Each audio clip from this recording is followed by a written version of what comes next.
poco valorada porque es una cuestión a veces poco valorada porque em, se asume que el pastor o el líder hacen su trabajo porque voluntariamente lo quisieron hacer, y si son líderes que han sido o que reciben un sueldo, una remuneración económica por su trabajo, entonces llegamos a pensar que pues lo tienen que hacer porque para eso se les paga. Pero la cuestión del pastoreo que tiene esta dosis de amor y de renuncia, quiere decir que la persona que estaba, porque toda la vida de cualquiera está destinada para prodigar y amor a los suyos, en este caso, quienes ya tenemos una familia, la misión del padre y de la madre es mantener ese ambiente familiar en un ambiente de amor.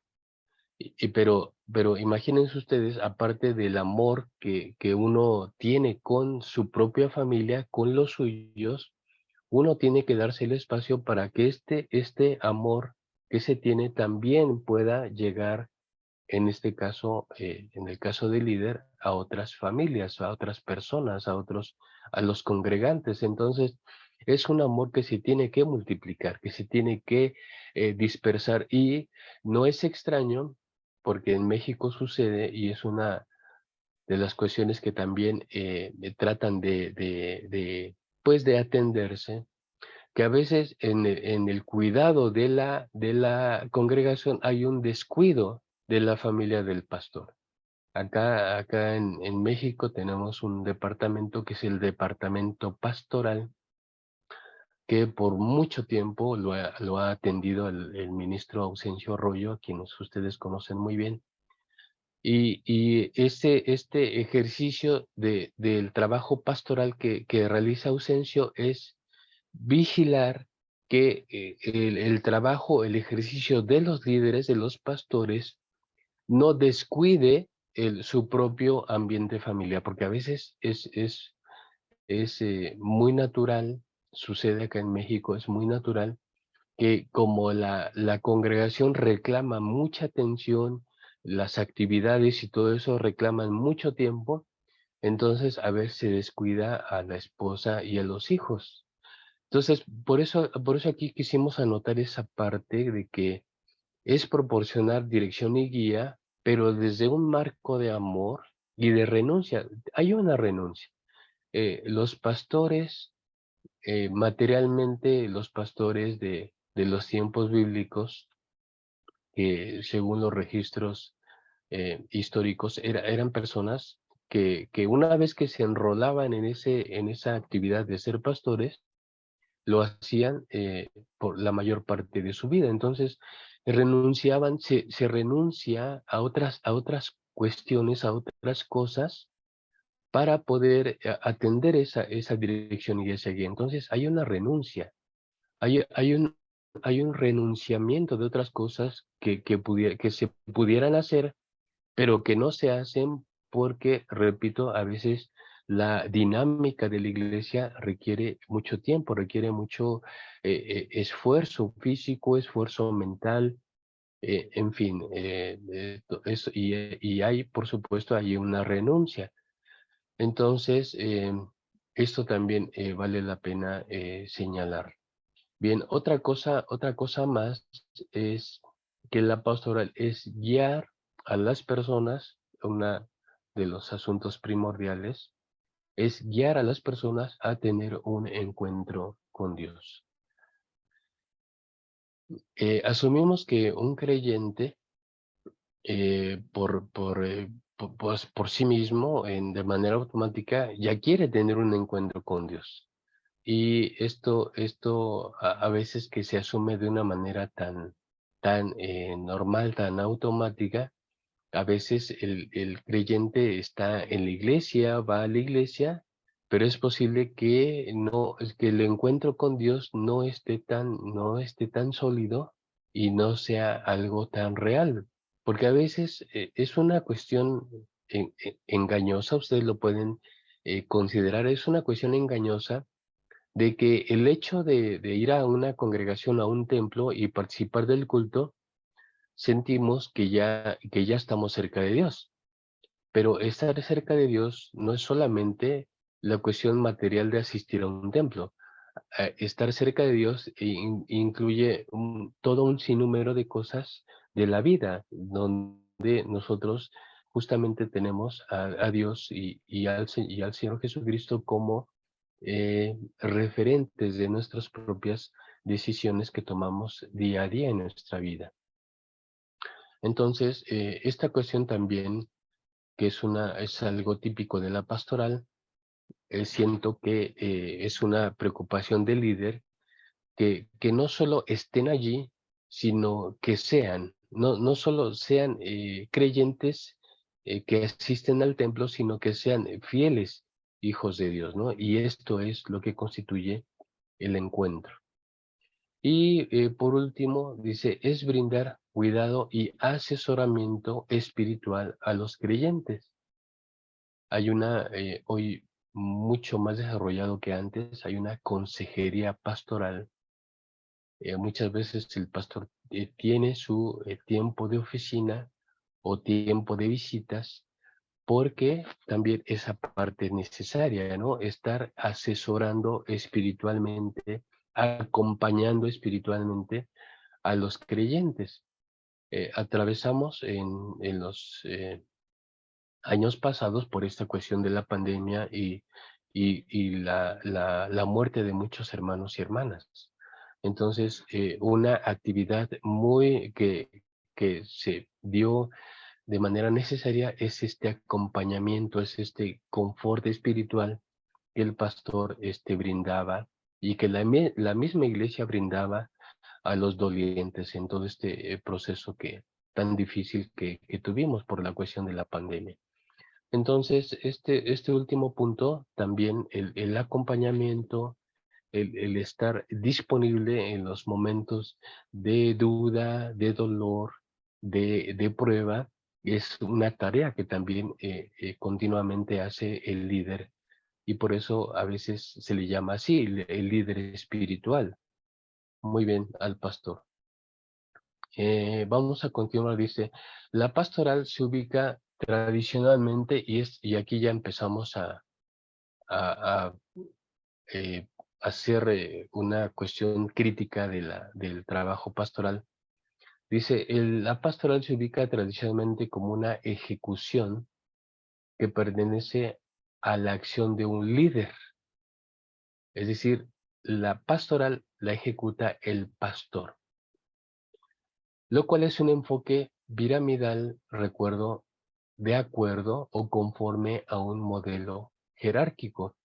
Este modelo jerárquico y este enfoque piramidal es justamente lo que ha constituido la mayor parte del tiempo de la existencia de la Iglesia, desde hace muchos siglos hasta nuestros días. Esta comprensión de que hay solamente una persona a la que ejecuta la pastoral ha sido lo que más ha prevalecido. Todos estamos acostumbrados a eso.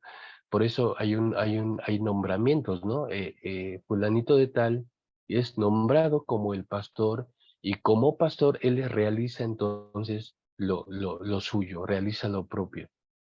Pero sí debemos tener en cuenta, porque parte de esta cuestión es problematizar a lo que ya estamos acostumbrados.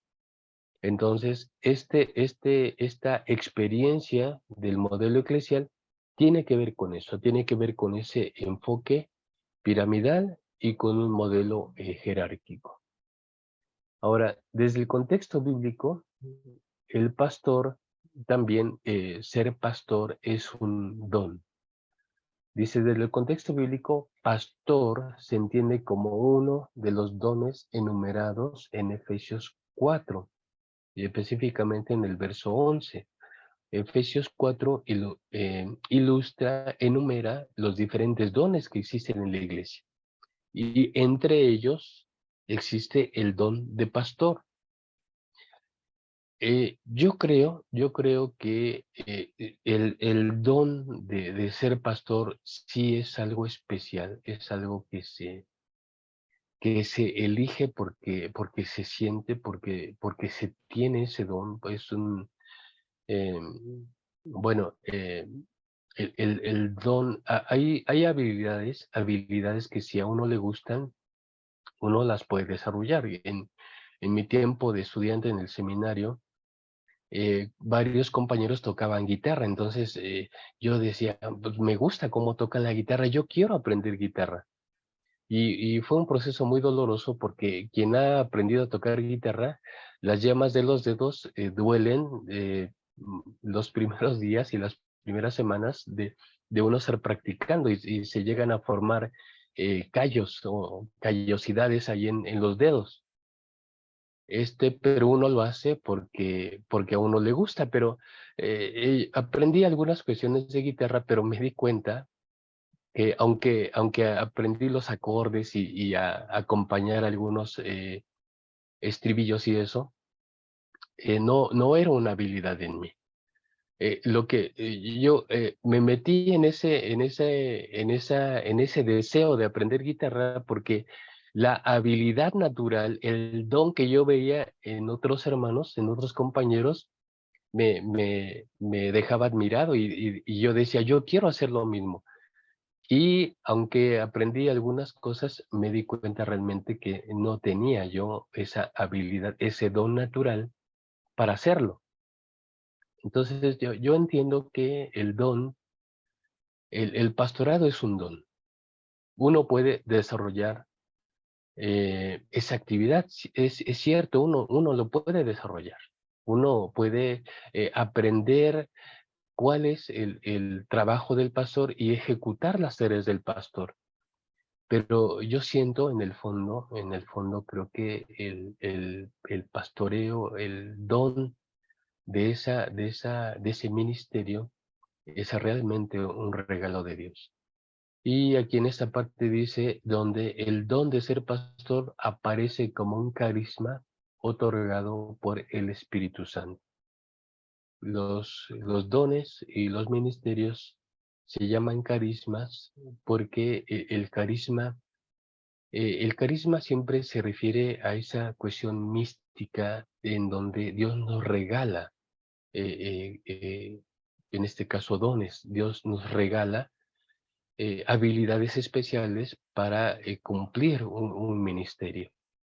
Siento que el pastorado puede ser una habilidad que se desarrolle, lo cual quedaría dentro de lo aspiracionalmente humano, pero cuando es un carisma, y entendiendo el carisma cuando es un don que Dios te regala, que Dios te equipa con esa sensibilidad de lo pastoral, entonces yo siento que es algo diferente.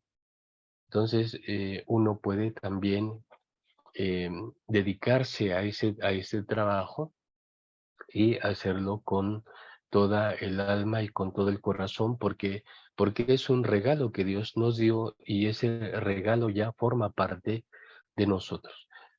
Y eso es algo muy bonito, la cuestión de tener un don la cuestión de lo pastoral es muy especial, porque finalmente como congregaciones, como iglesias, precisamos de un líder. Pero aunque administrativamente el líder tiene una función representativa, porque cuando el sobrevedor o las autoridades eclesiales se dirigen a una congregación, pues lo hacen primeramente con el pastor. El pastor representa los intereses de la congregación, pero también tiene esta doble función, representa los intereses de la administración.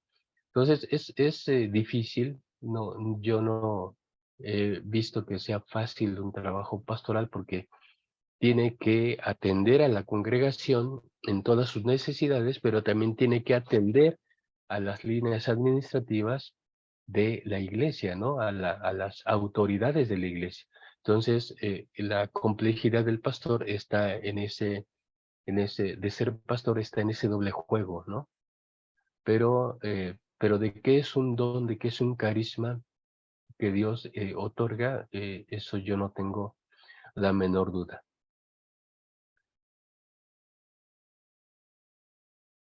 Muy bien, proseguimos. Ahora, dentro del tema de la tarea pastoral y dentro del asunto de la aplicación, hay tres elementos, y esto ya es el desarrollo de una eclesiología en donde ya la pastoral se convierte en un trabajo profesional. Entonces, todo trabajo profesional siempre requiere equipamiento. Cualquier labor que eh, digamos, hablando de las profesiones que muchos de ustedes tienen, uno tiene que llevar un equipamiento en cuestiones teóricas, pero también en cuestiones prácticas. Y dentro de la pastoral y de este proceso de equipamiento, ya en la aplicación, hablamos de la aplicación, hay tres esferas o tres niveles o tres líneas que van a caracterizar ya el ejercicio profesional de una pastoral. ¿Cuáles son esos tres elementos? Bueno, hablamos primeramente de una pastoral profética. ¿Y qué es una pastoral profética? El profeta, recordemos, es aquella persona que denuncia las cosas que no están bien. Es aquella persona que es sensible a la voz de Dios para discernir las cosas que sí están bien, pero también es alguien muy inteligente que está viendo cuando influencias negativas están filtrando a los creyentes y están filtrando a la iglesia. Entonces, él, como líder, tiene esta responsabilidad de decir, hermanos, hermanito, hermanita, iglesia, esta cuestión no se está acercando a la palabra de Dios. Este asunto, este pensamiento, este estilo, esta manera, esta forma, no se está acercando a lo que Dios quiere, a lo que Dios espera de nosotros. Entonces, esta cuestión profética que en un primer momento atañe al círculo eclesial, en un segundo momento también va a desplazarse hacia la cuestión de lo comunitario, socialmente hablando, porque ustedes saben que la sociedad está aquejada por muchísimas cosas, ¿no? Por toda una serie de circunstancias de injusticia, de marginación, de violencia. Y entonces una de las responsabilidades de una pastoral profesional es justamente estar detectando toda esa problemática, identificando, encontrando los orígenes de esa problemática y implementando no solo previsión para que esa violencia no se filtre al interior de la iglesia, pero también para, en lo posible, tratar de frenar y ayudar a las personas que sufren injusticia, que sufren marginación, que cualquier cosa que atenta y de hecho destruye la dignidad humana. Toda esta cuestión entra en el ámbito de lo profético, como el darse cuenta y el denunciar y el corregir esta parte, ¿no? Esa es la parte profética. Hay una parte litúrgica, hay una pastoral litúrgica que es toda aquella serie de cuidados que están enmarcados por la dinámica eclesial. Y qué bonito cuando lo que se hace en la iglesia, es decir, el tiempo que se invierte, porque si nos ponemos a pensar, hay mucha inversión. Cada vez que nosotros vamos al templo, hacemos toda una inversión de cosas. No solo inversión de tiempo, hacemos una inversión también económica. Y no me refiero solamente al diezmo o a las ofrendas, sino me refiero a que nos desplazamos desde un cierto lugar, usamos, no sé, quizá transporte público, quizá vehículo particular, pero en cualquier caso hacemos una inversión también de ahí de dinero. hacemos una inversión de nuestras personas mismas, ¿no? Uno puede gastar tiempo estudiando, leyendo, viendo una película, yendo a visitar a los amigos, haciendo muchas cosas, ¿no? Muchas cosas. Pero el hecho de invertir mi persona yendo a un templo y conviviendo con otros hermanos que nos identificamos doctrinal y religiosamente, eso también ya es una inversión. O sea, yo estoy invirtiendo mi persona para un cierto espacio, un cierto momento y una cierta actividad. Entonces, qué bonito cuando toda esta inversión que se hace es aprovechado al máximo. Y esto tiene que ver con la pastoral litúrgica. Es como cuando uno se sienta a la mesa, uno tiene su líquido, lo que uno tome para el tiempo de comida. Uno tiene los alimentos, procurando que esos alimentos sean balanceados, pero también tiene el plato en el cual viene servido ese alimento, el adorno de la mesa, el horario en que se come, o sea, toda una serie de elementos integran ese momento de la comida y que más la compañía.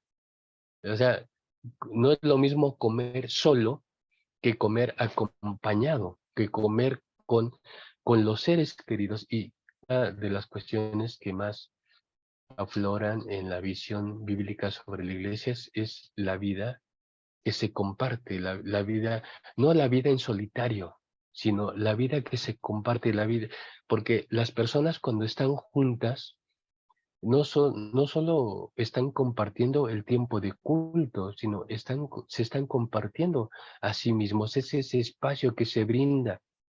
Y la pastoral litúrgica tiene que contemplar todas esas cuestiones, de lo que la palabra, la exposición de esa palabra, el culto, las oraciones, las lecturas bíblicas, o sea, todo ese marco, incluso la convivencia, ¿no?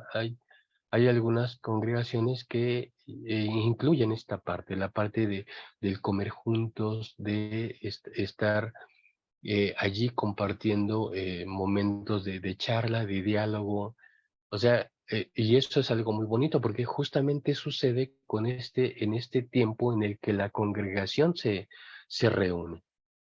Y esta pastoral litúrgica tiene que ver con todos los elementos que integran y que constituyen ese espacio de la reunión. Eh, es tradicional que uno solamente piense, hay que ir a la iglesia porque hay que encontrarnos con Dios. Pues sí, eso sucede y eso está bien, es algo saludable espiritualmente, pero eso es tan importante como encontrarnos unos con otros. Y pastoral litúrgica es la inclusión de todos esos elementos, palabra, oración, cantos, lecturas, es la inclusión, la configuración de todos esos elementos para alimentar el tiempo congregacional, para alimentar el tiempo de las personas. Esa inversión de tiempo y de persona que hacemos, yo siento que lo más bonito es que recibamos la bendición, porque eso es lo que constituye una bendición, lo que constituye o el objetivo de la pastoral litúrgica. Es ese interés de devolver toda inversión espera una remuneración y no solamente en términos materiales, pero toda inversión de algo, lo que hoy día se empieza a manejar, que los padres podemos estar en la iglesia con los hijos, pero quizá no tener un tiempo de calidad con ellos. Es decir, hoy se enfatiza que no solamente es estar, sino hay que ser. Y a veces en la iglesia, cuando la iglesia o la convivencia o los tiempos de la iglesia es solamente estar, pero no ser, entonces eso limita mucho. Y entonces la cuestión de la pastoral litúrgica tiene que ver con esas cuestiones, no solamente estar, sino ser. Y para ser hay que brindar todos esos elementos para que efectivamente la congregación sea, para que el congregante sea. Y créanme que cuando nosotros somos, cuando estamos enfocados más que en el estar que en el ser, cuando estamos enfocados más en el ser que en el solo estar, entonces es cuando hay verdadera, tanto comunión como verdadera edificación. Entonces la pastoral litúrgica tiene que ver con eso. Entonces ahora ya ustedes empiezan a ver cómo la actividad del pastor puede ser una tarea que se multiplica, siendo primero una pastoral profética, donde él siempre está alerta para estar distinguiendo todas las cuestiones dañinas que pueden afectar a la congregación o al congregante, y estar ahí listo, siendo muy prudente, muy rápido en las respuestas para estar ahí haciendo contención contra las cuestiones malas o las cuestiones que alteran la vida del creyente.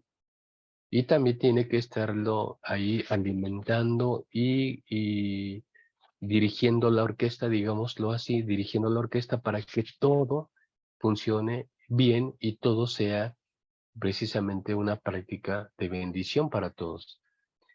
Y si a esto unimos lo siguiente, lo de la pastoral social, que ya son las acciones concretas, el pastor y la congregación ya saben qué es lo que aqueja a la humanidad, cuál es el clima reinante en la sociedad.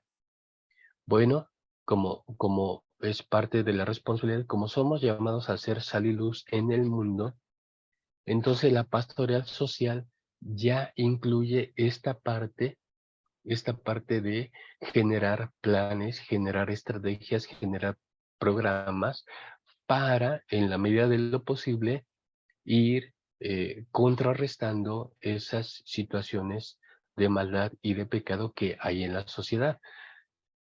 Dice, dice lo siguiente, dice, pero en general la pastoral ejecutada por la Iglesia debe partir de los siguientes referentes. Primero, un ideal claramente constituido por los principios del Evangelio. Nuevamente hacemos este énfasis. El interés de la Iglesia no es enseñar doctrina. El punto número uno de la Iglesia no es enseñar doctrina. No es atraer a la gente porque somos la mejor o la única iglesia fiel a Dios. O sea, el interés de la iglesia no es ese. El interés de la iglesia es eh, promover, promulgar y extender los principios del Evangelio. Ese es el punto número uno. Entonces, en esta ejecución de la tarea pastoral, hay que partir, nuestro punto de partida siempre va a ser ese. ¿Cuáles son los principios del Evangelio? ¿Cuáles son las enseñanzas de Jesucristo? ¿Cuál es la vida del reino? Y eso es lo que tenemos que compartir.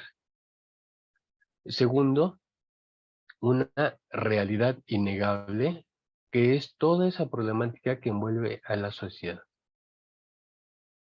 Muchas veces, y sucede mucho acá en México, sobre todo en las iglesias citadinas, las iglesias que se encuentran en las grandes ciudades, que suelen llevar una vida anónima, eh, y tan anónima que aun cuando se encuentren rodeados de gente, porque una iglesia en la ciudad está, y si hablamos de la Ciudad de México, que con esa sobrepoblación que tiene, entonces las congregaciones siempre están en colonias muy concurridas, o sea, muchísima gente.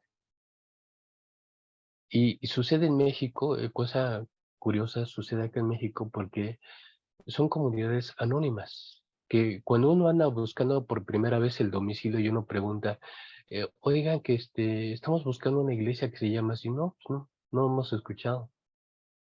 Por el nombre, ¿no? Pues quién sabe quiénes serán. Pues es que se reúnen, los que se reúnen los sábados, sí, váyase aquí 2 calles y luego a la derecha y ahí la va a encontrar. Son iglesias anónimas en ese sentido que nos damos a conocer por lo ritualístico, ¿no? Es que se reúnen los sábados, la mayoría se reúnen domingo, sería una cuestión más difícil, ¿no? Pero si se reúnen en sábado, que son las menos, los grupos más pequeños, sí, sí los hemos visto, están aquí a 2 calles. Pero es una presencia casi anónima de las congregaciones. Entonces, porque hay una realidad innegable, la problemática que envuelve, que la iglesia vive para sí misma, cierra los ojos, se tapa la vista hacia lo demás, hacia las cuestiones de las problemáticas sociales, como que sienten que no, son iglesias que sienten que si mientras mis fieles, yo voy a una iglesia, me presentan como pastor y me presentan la lista de los integrantes de la congregación. Todos vienen, palomita, palomita, todos están aquí, felices y contentos, ¿no? Nos vemos el siguiente sábado. Y es un ritmo de iglesia, solamente es una iglesia que todo el tiempo que vive para sí misma y cierra los ojos a la problemática social, lo cual no sería un modelo eclesial apegado a la escritura, porque el modelo eclesial del cual surge en la comunidad de fieles, la comunidad creyente, es aquel modelo que se interesa por ser sal y luz en el mundo y ejecutar tareas, ejecutar cuestiones, lo cual nos lleva al siguiente punto, ejecutar acciones concretas que nos digan, que le digan al mundo que estamos ahí, que somos portadores de una buena noticia y que estamos ahí para ayudar, para colaborar. Dice el inciso C, una creatividad. Las iglesias, lamentablemente las iglesias son poco creativas en eso, y a veces son poco creativas no porque no tengan la capacidad o no porque sus miembros no sean, no tengan la preparación. Creo que hoy más que nunca nuestras congregaciones son congregaciones muy equipadas. Hay cada vez más personas, hombres y mujeres, con una preparación profesional increíble, pero el modelo al que ya estamos habituados no permite esa creatividad. Entonces, si hay un modelo que ya está probado y comprobado, pues nos ajustamos a ese modelo. Y entonces, ¿qué es lo más que las congregaciones, por lo menos aquí en México, llegan a hacer? Bueno, que tener algún programa carcelario, un programa de visita en las cárceles, un programa de visita en los hospitales, llevando algún consejo bíblico, alguna esperanza bíblica y quizá otorgar algún alimento tan necesario a veces en esos contextos de hospitales donde la gente tiene que estar por la enfermedad de sus seres queridos, pues tiene que estar ahí mucho tiempo y a veces no tienen esa facilidad para estar alimentándose adecuadamente, ¿no? Entonces, pero eso quizás sea lo más y lo típico que nuestras congregaciones hacen. Y la pregunta, porque si aquí hablamos de creatividad, es, ¿y eso sería todo? O sea, el repartir tortas en el hospital y el tener una visita dominical cada 15 días o mensual en una cárcel, eso es lo que eso es todo lo que la iglesia puede hacer. Entonces, obviamente, esta creatividad que está latente en todas las congregaciones, es una creatividad que está amordazada o que está, aquellas camisas de fuerza que sujetan a los pacientes, que así lo requieren, esas camisas de fuerza. Creo que mucho del potencial de la iglesia está sujeta por esos esquemas que ya que se han hecho prácticamente inquebrantables, que son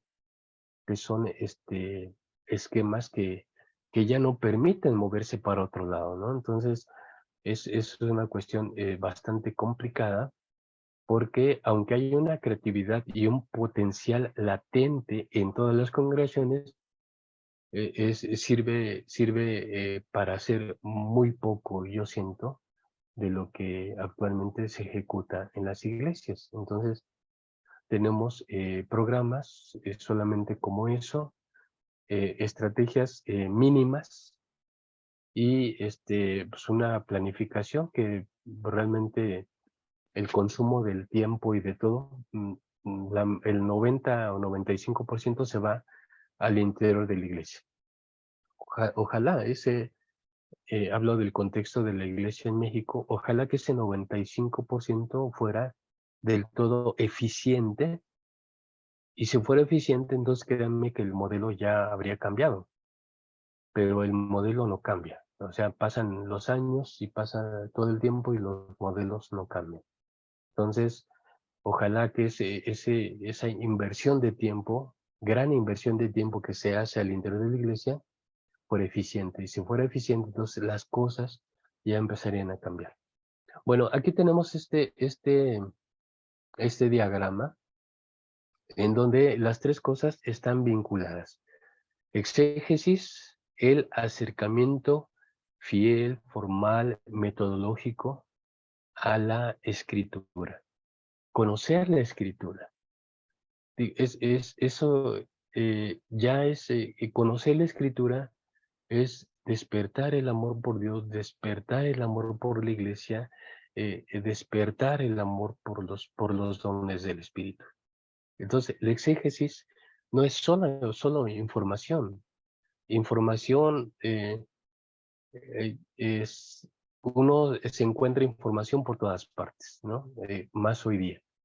Pero el exégesis no es solamente estar informados creo que una verdadera intención del exégesis es conocer lo que la palabra de Dios dice, y cuando Dios dice algo, no te puedes quedar quieto. O sea, y si te quedas quieto es que no entendiste la palabra de Dios. Entonces, el exégesis nos ayuda a entender esa palabra de Dios, y repito, una palabra de Dios que una vez que se ha entendido, no nos permite estar quietos.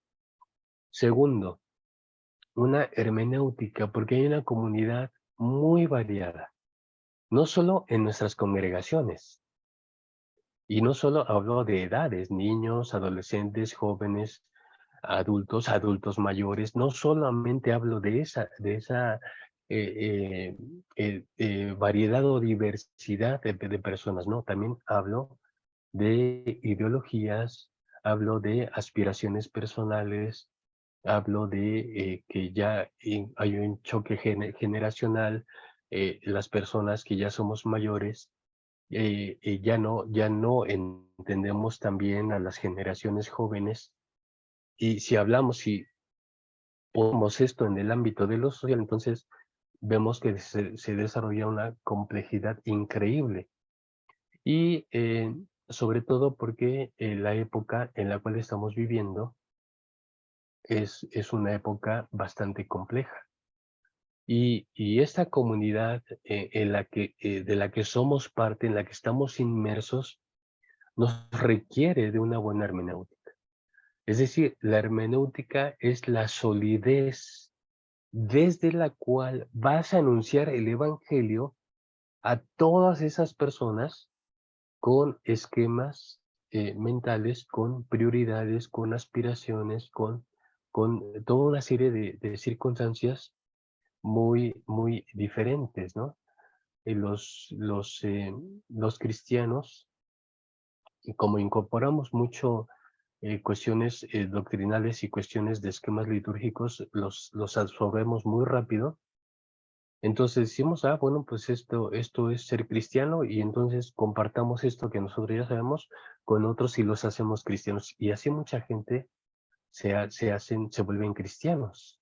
O sea, llegan a ser cristianos. La pregunta es si son cristianos como Dios quiere.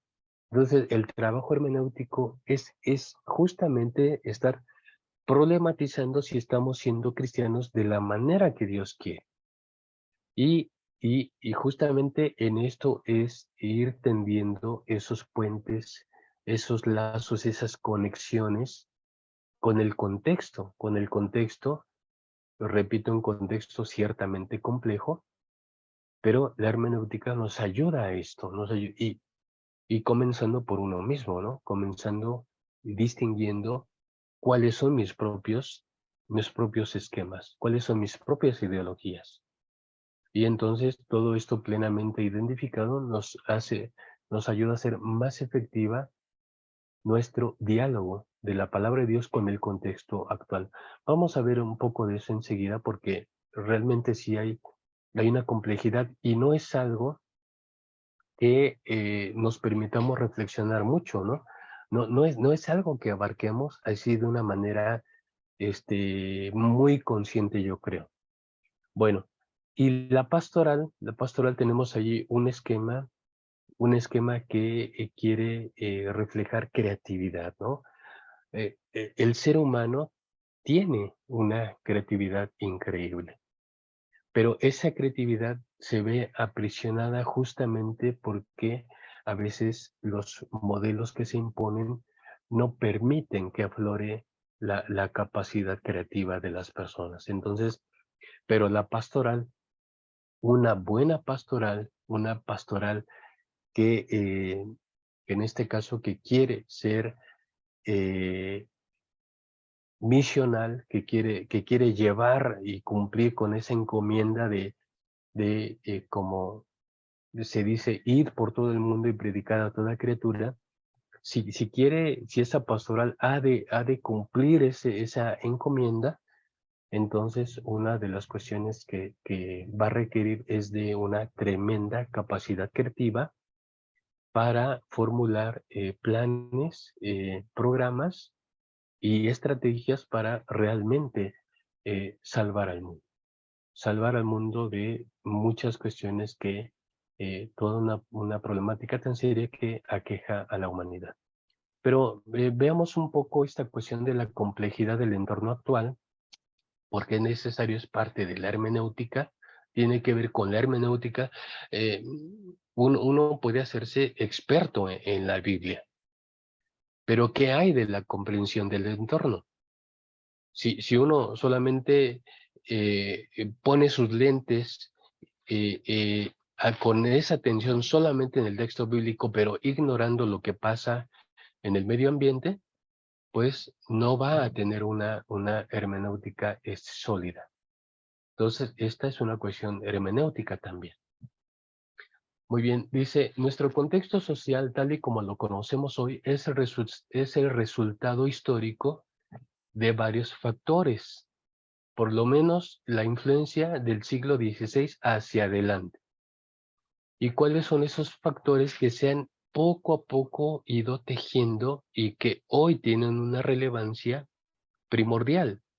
¿Cuáles son? Bueno, número uno, la preeminencia de la razón y el pensamiento lógico. Por eso es que toda la cuestión religiosa y toda la cuestión de la fe y de creer en Dios es un asunto privado, es un asunto que pertenece a la esfera de lo privado, son a la cuestión de las creencias. y la cuestión de las creencias evaluadas y devaluadas como algo que, que ya no pertenece al mundo moderno o no está no contesta, no responde al mundo moderno, en donde ahora el poder de la razón y del pensamiento lógico son los que gobiernan el sentido de la vida, ¿no? El sentido de todo de todo lo aspiracional. Entonces, esto se ha venido desarrollando y hoy día lo tenemos muy latente. ¿Qué otra cosa? Por supuesto, los notables y continuos avances científicos y tecnológicos. La tecnología, la ciencia nos abstraen de tal manera, y es algo bueno, la ciencia es algo bueno, la tecnología es una herramienta útil.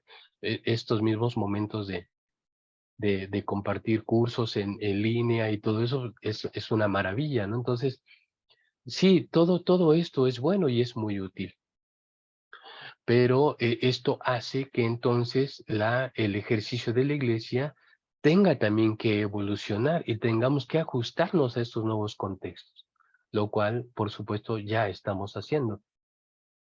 Tres, la centralidad en las aspiraciones humanas y su plena realización. Esa es una cuestión que hoy día también se potencia mucho. ¿Qué es lo que te hace sentir bien? Si eso te sienta bien, te hace sentir bien, adelante, que nadie te lo impida. Y es una ideología muy común hoy día, pero es una ideología que se ha venido construyendo al paso del tiempo y hoy resulta tan natural que pensamos que ha existido siempre, ¿no? La centralidad en las aspiraciones humanas y su plena realización. Cuatro, una fijación casi obsesiva por el bienestar material. Esa es una cuestión que ha recorrido los siglos. Ya en los tiempos bíblicos también encontramos esas cuestiones de priorizar lo material. Una de las tentaciones de Jesús tienen que ver con esa priorización de lo material. Cuando Satanás le dice, bueno, tienes hambre, di que estas piedras se conviertan en pan. Si Jesús hubiera convertido las piedras en pan, hubiera priorizado lo material sobre lo espiritual y por eso él contesta, no solo de pan vivirá el hombre, mas de toda palabra que sale de la boca de Dios. Es el balance de las necesidades humanas también con la justicia divina. Entonces, pero hoy día lo que ha prevalecido y lo que prevalece es esta priorización de lo material sobre o anulando la parte espiritual. Muy bien, 5, la insistencia en las políticas económicas liberales que no han terminado de generar un bienestar para todos. Esto es una crítica que se hace a nivel de economía, a nivel de política, a nivel de sociología, en donde pues el capitalismo es algo muy bonito, pero que beneficia a sectores, a sectores minoritarios. Y entonces, mientras el mismo capitalismo genera riqueza, al mismo tiempo genera también pobreza, ¿no? Pero nosotros decimos, bueno, sí, pero esta es una cuestión secular, es una cuestión que no tiene que ver con nosotros. Bueno, desde una pastoral integral sí tiene que ver con nosotros. No vamos a cambiar el sistema político de una nación, no vamos a abstraernos para formar comunidades aisladas con una economía propia, una economía rural, o sea, no vamos a hacer eso. Pero sí podemos generar, nuestros programas han sido siempre, por lo menos en México, programas asistencialistas, ¿no? Hay personas de escasos recursos que se llegan a nuestras iglesias y decimos, pues les vamos a dar una despensa cada 8 días o cada 15 días. Hermanos, traigan un artículo de despensa porque vamos a estar ayudando a esta familia. Y son programas asistencialistas, pero no son programas de transformación. O sea, la familia necesitada puede estar así por años y décadas. Y podemos estar organizando esas colectas de víveres por años y por décadas. Y la cosa no va a cambiar. cómo es que cambian las cosas, ubicando la verdadera problemática y entonces diciéndole al hermano, ¿usted sabe desempeñar algún oficio? No, no sé hacer nada, pero le vamos a enseñar a un oficio para que usted se pueda ganar el dinero por sí mismo. Y sus hijos están estudiando, no, pues no tengo los recursos para que ellos estudien, pues los vamos a hacer que, ¿quién de ellos quiere estudiar, tiene esa aspiración de estudiar y prepararse? Vamos a invertir en él para que él, una vez que salga adelante, él mismo pueda ser sostén para ustedes, uno o varios hijos, los que sean. Entonces, son programas, eso sí son programas que sacan adelante una familia o una persona. Pero eso de estar con programas existencialistas y, sí, hermanito, sí, hoy te voy a dar 100 pesos, quizá dentro de 15 días te dé 200 pesos y a lo mejor si tengo aunque tenga poquito, bueno, mínimo te voy a dar 50 pesos. Y así me la llevo, ¿no? Así me la llevo programas asistencialistas que no sirven para nada y que no crean verdadera transformación. Muy bien, 6 dice, un despertar general sobre el verdadero significado de las democracias políticas. Esta es una cuestión, ustedes saben, yo no tengo que contarlo, mucha manipulación, mucha demagogia, muchas cuestiones de ese tipo, y se dice, bueno, es que en las iglesias no se debe de hablar de política. Las iglesias no están para hablar de política. En México, en nuestra historia mexicana, una separación de la Iglesia y el Estado se llevó a cabo por uno de nuestros presidentes que se llamó Benito Juárez. Él creó una reforma, la reforma de 1857, en donde él separa la Iglesia del Estado y nace el secularismo. Entonces se dice, la educación tiene que ser laica, no religiosa. Cuestiones religiosas, lo religioso en el templo y fuera del templo rige lo secular. Y entonces, por eso es que los cristianos no podemos criticar a un mal gobierno, no podemos decir si el encargado de impartir justicia no lo hace o si vende la justicia al mejor postor, no podemos decir nada, no decimos nada porque nuestras cuestiones son espirituales, no son políticas, no son de esas cuestiones, ¿no? Los cristianos cerramos los ojos y cerramos la boca ante todo eso que está mal. Y hay pasajes, por ejemplo, Romanos 13, que problematizan esta cuestión de la función de los gobernantes. Entonces, hay algo ahí también para reflexionar y también quizá para hacer. 7 dice, un impulso más acentuado, hoy día existe un impulso mucho más acentuado de la libertad de pensamiento abierto y sin censuras. Ya no hay censuras, o sea, ya no se impone, incluso hay todo un auge de la ideología de género, de las cuestiones, digo, ya, incluso allá hablando del el feminismo, el machismo, hay toda una serie de cuestiones que están ahí latentes, están ahí latentes, y esto pues nosotros como iglesia, al estar insertados en ese ambiente, pues también estamos lidiando con eso, pero repito, si nuestra hermenéutica es sólida, entonces nuestro contacto también va a ser un contacto de bendición. Antiguamente sobre la mayoría de los temas, la iglesia siempre tomaba el papel de reprobar todo, ¿no? No, esto es malo, esto así, ya son esquemas eclesiales que ya no podemos seguir reproduciendo. O sea, pero para eso hay que conocer, hay que analizar, hay que comprender, para entonces ejecutar realmente no una pastoral de reprobación, sino una pastoral de acompañamiento, una pastoral de asistencia, una pastoral de restauración. Bueno, 8, el surgimiento del concepto de lo alternativo como una respuesta a lo tradicional u ortodoxo. Lo ortodoxo es algo antiguo, es algo viejo, es algo incluso ya mal visto. Dice, esto mayormente reflejado en el campo de las artes y en general en todas las expresiones del pensamiento y la creatividad humanas. Lo alternativo, como es una respuesta de las generaciones actuales contra esas imposiciones que durante mucho tiempo se vivieron, se experimentaron. Entonces, es obvio que si hay mucha rigidez, entonces ahora de esa rigidez, esa tremenda rigidez, ahora nos trasladamos a la total y absoluta libertad, aunque a veces ya las consecuencias no se dejan, no se ocultan porque en esta experiencia radical de la libertad, pues como es natural también se cometen muchos errores.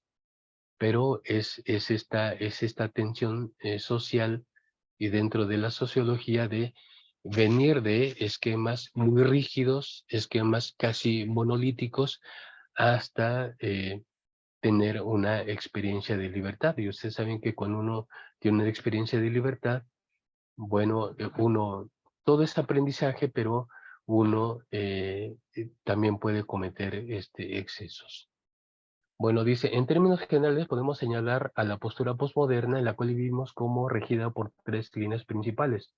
Primero, una tendencia de pensamiento donde ya no existen las verdades absolutas. Ahora toda verdad es relativa y está sujeta a las circunstancias, necesidades y preferencias del individuo o de un grupo humano en cuestión. Ahora vemos mucho esta cuestión. Dos, una globalización que comenzó en el ámbito económico, científico y tecnológico, pero que muy pronto se ha extendido a todos los órdenes de la vida. Y tal ha sido un fenómeno potenciado en los últimos años por el uso de la Internet y de las redes sociales. Esto es también algo que vemos de manera cotidiana, pero que estamos haciendo, recientemente escuché que el gobierno chino está tomando políticas para los menores de edad en cuanto al uso de las redes sociales y está formalizando o está, digamos, ya está en eso de permitir, y los padres pueden hacer caso o no de estas regulaciones del gobierno, pero ya se está regulando el uso toda esa cuestión del uso del Internet y de las redes sociales para los menores de edad. Todo todos los excesos son malos, todo trae cosas buenas, positivas, pero también cosas limitantes y quizá perjudiciales, pero no lo sabremos si no estamos también estudiando y analizando todo eso, ¿no? Bueno, y tercero, una radical defensa de de la individualidad y diversidad con la consecuente apertura de ideas y preferencias, todo ello bajo la incesante búsqueda de lo alternativo, que es algo que también es muy fácil ver hoy día. Bueno, a grandes rasgos, es el contexto en el cual nos estamos moviendo y somos iglesia. Es el contexto desde el cual se ejecuta la pastoral. Y bueno, tenemos que estar preparados, tenemos que estar entonces ejecutando una pastoral realmente integral que contemple todas esas cuestiones de nuestra vida social, de nuestro entorno social. Bueno, dice, proyectando una pastoral comunitaria que sea incluyente, que sea integradora y que sea transformadora. Tres elementos que deben constituir la pastoral hoy día. Una pastoral incluyente, y con eso queremos decir participativa. Es decir, si la iglesia, por eso la labor pastoral a veces es tan pesada, porque recae en una sola persona. Una sola persona tiene que partirse en 1000 pedacitos para atender a todo lo que es necesario hacer en una buena pastoral. Pero si esta pastoral nos permite la participación de más congregantes, de más personas, de más fieles, obviamente los resultados van a ser mucho mejores. Una pastoral integradora. Se integra lo que está disperso. Se integra, obviamente, lo que está desintegrado. La pastoral, esa es su función también, integrar, dar integración, integrar al individuo, integrar a la familia, integrar a la sociedad. Es una tarea enorme, pero ahí está ese elemento de la integración. Y por supuesto, el elemento del cambio, de la transformación, que es lo misional. ¿Cuáles son las premisas para esta visión de la pastoral? Número 1, si el Espíritu Santo es quien dirige, porque asumimos que a las iglesias están bajo la asistencia del Espíritu, bueno, si es el Espíritu Santo quien dirige, entonces los dones y ministerios son una realidad y añadiríamos son una realidad constatable y verificable en las congregaciones, si el Espíritu Santo es quien dirige. 2. Si todo creyente es un ser perdonado y redimido, entonces está en condiciones de fomentar una convivencia sana y edificante. Si todo creyente, si todos los creyentes tenemos esa conciencia de haber sido perdonados por Dios y haber sido redimidos por la obra de Jesucristo, entonces vamos a formar lazos sanos, lazos de convivencia sanos y edificantes. No de manera pasiva, no sentaditos en la banca, no sentaditos en la silla, sino activamente dando bienestar, generando bendición. 3. Si el Evangelio contiene un mensaje transformador para el ser humano, entonces vale la pena invertir tiempo y recursos en hacer planes y estrategias para compartir con otros la bendición de ser hijos de Dios. Y es el diagrama que en teoría lo tenemos muy dominado en la teoría, pero que siento que a veces en la práctica nos quedamos un poco cortos. Dios es el plan revelacional que Dios tiene para el mundo. Dios, Cristo, Espíritu, Iglesia. Qué gran responsabilidad tiene la Iglesia. Qué gran responsabilidad tenemos los congregantes, los miembros de la Iglesia. Porque estamos en esa línea revelación, en esa línea de impacto de lo que Dios quiere, de las pretensiones de Dios, que es su reino. Estamos en esa línea, no estamos en una diferente. Estamos en esa línea y la inercia de esa línea nos tiene que llevar a cumplir la misión. No hay, ahora sí que, como decimos acá, no tenemos para dónde hacernos. Si estamos en esa línea, ya sabemos para dónde vamos. No hay otro camino. Muy bien, queridos hermanos,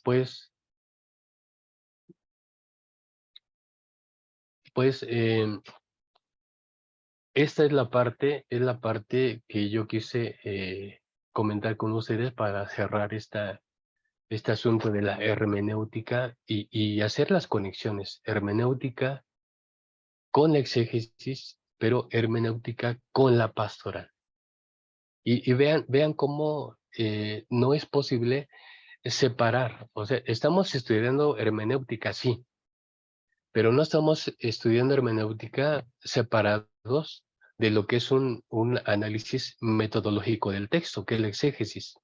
Y no estamos estudiando hermenéutica sin tener que arribar a una acción pastoral, a un conocimiento de lo que hay en el entorno, a un reconocimiento de lo que se mueve en el entorno, las ideas, las tradiciones, los esquemas mentales, las aspiraciones, o sea, todo eso.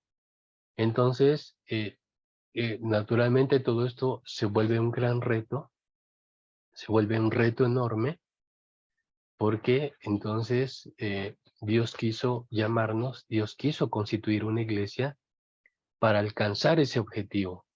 Un objetivo que comenzó con Él, que se contextualiza en la historia por la obra de Jesucristo, que continúa místicamente por el acompañamiento del Espíritu y el otorgamiento de dones y de ministerios, pero que vuelve a contextualizarse en la iglesia por nosotros en ese diálogo hermenéutico, en ese diálogo de atención pastoral, en ese acompañamiento pastoral que el mundo necesita. Entonces, sí, no es un paquete fácil, pero es como es a lo que estamos llamados, no nos queda de otra, y entonces tenemos todo, o sea, tenemos la asistencia del Espíritu, tenemos la bendición de Cristo y de Dios en ese otorgamiento de la gracia, de su acompañamiento en muchos o en todos los sentidos, y entonces ahora nosotros desde la fe y desde nuestra participación en el ámbito de lo pastoral, pues tenemos que cumplir con esa responsabilidad. Es una responsabilidad, no es optativa, pero para que sea real, para que sea eficaz, pues tenemos que dominar todo el contexto, tenemos que dominar todo nuestro contexto. Y aunque ciertamente, ya lo hemos dicho, es un contexto complejo, entonces lo vamos a hacer porque nuestras generaciones actuales son generaciones cada vez más preparadas, más profesionales y que se convierten también en un instrumento, en una herramienta útil para los intereses, los objetivos y las metas de la iglesia. Pues muy bien, hermanos, terminamos aquí, yo quiero dejar aquí y yo espero que les haya sido un marco de reflexión para ustedes, todo lo que nosotros consideramos en estas sesiones sobre hermenéutica y que puedan, se complemente con otras cuestiones que ustedes ya han estudiado y están estudiando, que todo eso pueda complementarse de una manera adecuada. Y yo estaré también ya como último punto, aspecto, pasándole también, compartiendo con ustedes otros libros que van a ayudar a leer más esto, leer más cuestiones sobre esto. Se los voy a pasar para que ustedes también lo tengan como un referente. Como siempre, muchas gracias. Es un gusto, una bendición estar con ustedes, hermanos. Lo disfruto mucho y les deseo, queridos hermanos, a todos, en el lugar donde estén, en la congregación a la que sirvan, en la conferencia a la que pertenezcan, les deseo mucha, mucha bendición en todo su trabajo, en toda su participación que ustedes están realizando y la que realicen. Muchas gracias a todos, hermanos. Mi querido Abraham, como siempre, además del aprecio que te tengo, también mi agradecimiento por esta oportunidad de participar con ustedes. Me sirve mucho, me ayuda mucho, es una bendición muy especial para mí. Y el contactarles, aunque sea por este medio, a todos mis hermanos, también ha sido un gusto estar con ustedes y la verdad, eh, tienen mi aprecio, mi amor en Cristo y mi deseo de que Dios les bendiga mucho a ustedes y a sus familias. Un abrazo para todos, queridos hermanos. Bueno, hola, ¿cómo están, hermanos, hermanas? Buen día para todos. Espero que me puedan escuchar. Estoy en el aeropuerto, ya a punto de agarrar el vuelo para regresar a Argentina, pero no quería pasar este momento para agradecer a nuestro querido amigo Jesús Alfredo, muchas gracias. Gracias, amigo. Gracias por tu sabiduría, gracias por tu predisposición, gracias por tu paciencia. La verdad que el hecho de que seas parte del seminario ya y que estés plantando un montón de semillas en el corazón de todos los alumnos, para nosotros es una bendición y que sabemos que tarde que temprano, más temprano que tarde, Dios dará ricos frutos para la iglesia aquí en Sudamérica. Gracias por todo el esfuerzo que has puesto, querido amigo. Y bueno, no quiero dejar terminar este momento sin, a nombre de todos los alumnos y a nombre del Consejo Académico y del Consejo de Administración, pues cerrar esta cursada y agradecer infinitamente a nuestro hermano su predisposición. Así es que bueno, quisiera pedir si alguien de ustedes, hermanos, para que no se escuche mucho el ruido, quiere orar para cerrar esta cursada, yo se los agradecería. ¿Alguien desea orar? No sé si me escuchan, hermanos. Dina, ¿usted me escucha? Sí, lo escucho, pastor. Sí, hago la Bueno, oración. usted a Dale. nombre de todos le voy a pedir que cierre este curso y agradeciendo a Dios por nuestro hermano Jesús Alfredo, por favor. Dale. Oramos. Querido Señor, que estás en los altos cielos, ante tu santo trono estamos en este momento, cerrando, Señor, esta materia que enriquece nuestros conocimientos, Señor, y para la aplicación de nuestra vida, Señor, y lo que tú deseas y esperas de nosotros, Señor. Ha sido de mucha bendición esta materia para nosotros. Te ruego que podamos aprovechar y seguir sacando el máximo provecho de la enseñanza recibida. Te doy gracias por el pastor Alfredo, que nos ha enseñado, nos ha instruido de una manera tan especial y práctica, Señor. Te pido que lo bendigas por la dedicación, el tiempo, bendiga su ministerio, su vida, su familia, Señor, en todo momento. Cuídalo. Gracias, Señor. Te damos en nombre de todo por haberlo tenido de profesor, Señor. Muchísimas gracias. También te ruego una bendición y un excelente regreso a Argentina por parte de nuestro pastor Abraham y Berenice. Te ruego que nos bendigas a todos en el nombre de Jesús. Amén. Amén. Muchas gracias. Amigo mío, te mando un gran abrazo, de verdad. Lamento mucho no haber tenido la oportunidad de ir a saludarte y tomarnos un cafecito, pero seguramente en otra oportunidad no te librarás de mí. Es claro. Yo me imaginé que ibas a estar acá por la cuestión del concilio, pero no. Sí pregunté por ti que si andabas por acá, pero no. No, amigo, no me dieron los tiempos y no se pudo ajustar para estar en el concilio, pero bueno, seguramente en algún otro momento nos vamos a ver. Gracias, amigo mío, te mando un abrazote.